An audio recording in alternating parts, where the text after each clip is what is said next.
काय करते? पूजा मार्गशीर्ष महिन्यातील पहिला गुरुवार.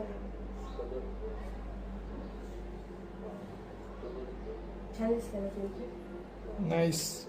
Very nice. बायकोनी उपवास धरल्यावर नवऱ्याने पण उपवास धरावा लागतो. धरलाय ना. हा धरलाय ना. काय सांगताय? खरंच का काय? मस्त गम लावलाय की देवीला तो. छान लावलाय ना. मग होय उपवास धरलाय. मग मार्गशीर्ष महिन्यात गुरुवार धरलाय तू. हा. चांगला असतं लवकर देव पावलं. मग धरा जा तुम्ही. धरलाय.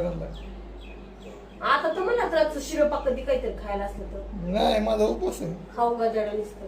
बायकोन उपवास धरला नवऱ्याने पण उपवास धरावा लागला. मग धरलाय. खरंच धरा. धरलाय.